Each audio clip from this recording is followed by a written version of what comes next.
توبہ روح کو اور دل کو اللہ کی طرف راغب اور متوجہ کرنے کا نام ہے۔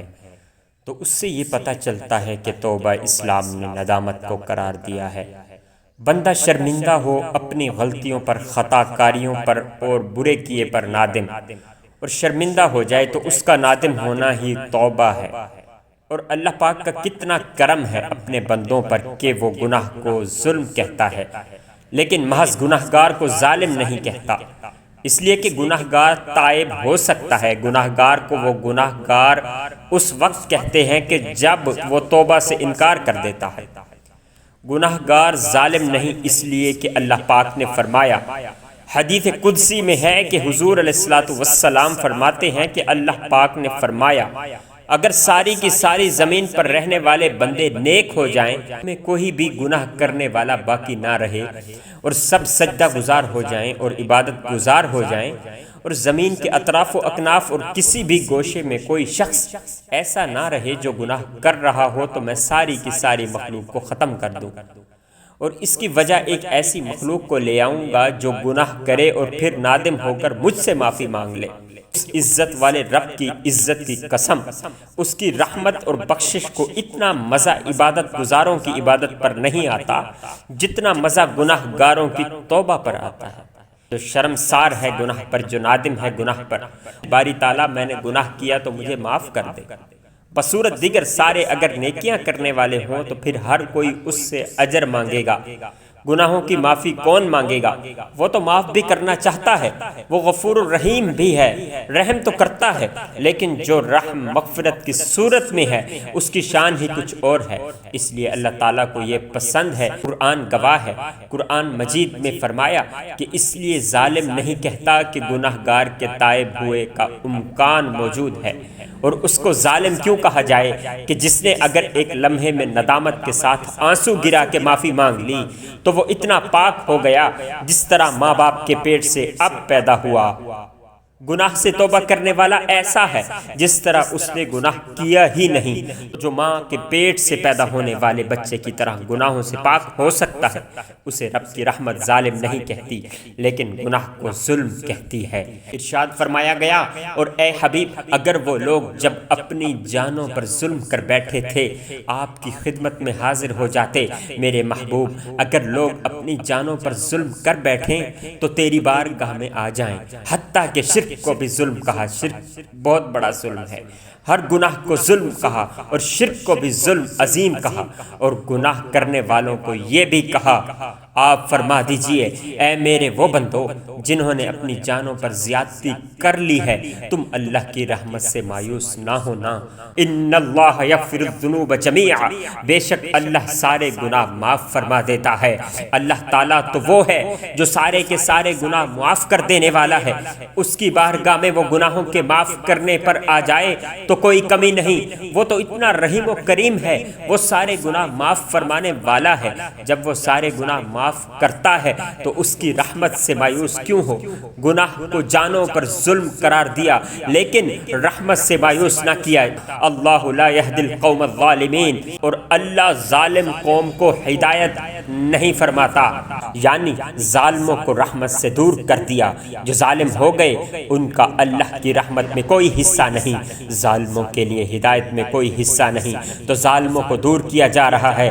جو ظالم ہیں وہ ہدایت سے محروم ہیں، ہدایت اللہ کی رحمت ہے۔ جو ہدایت سے محروم ہوئے اس کا مطلب ہے کہ جو ظالم ہیں وہ رحمت سے محروم ہیں۔ اور ادھر گناہگار کو کہا کہ تو نے ظلم تو کیا لیکن تجھے میں ظالم نہیں کہتا، کہ رحمت تیرے پھر بھی قریب ہے۔ اور گناہگار ظالم کب بنتا ہے؟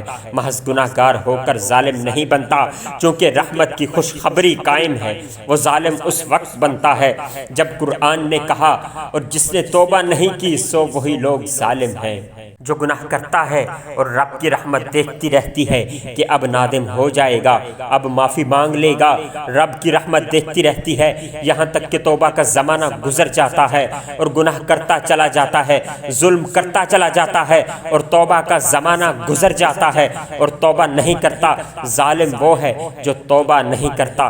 تو قرآن مجید نے گناہ کے لیے مغفرت بیان کی، جو توبہ سے بھی گزر جائے نہ کرے اس کو ظالم کہا ہے۔ اس کا مطلب یہ ہوا کہ توبہ ایسی شے ہے جو گناہوں کے انبار کو بھی مٹا دیتی ہے، کیونکہ توبہ حقیقت میں ندامت ہے۔ ندامت کو حدیث پاک میں عین توبہ کہا گیا ہے۔ اس کی 3 شرائط ہیں۔ ایک شرط یہ ہے کہ انسان جو گناہ کر بیٹھے، اللہ کے حکم کی مخالفت کو گناہ کہتے ہیں۔ توبہ اور ندامت کی 3 شرطوں میں سے پہلی شرط کیا ہے؟ پہلا جز یہ ہے کہ اس نے جو اللہ کے حکم کی مخالفت کی، اس مخالفت پر بعد میں اسے افسوس ہو۔ افسوس دل کے رنج کو کہتے ہیں۔ یہ توبہ کا پہلا جز ہے۔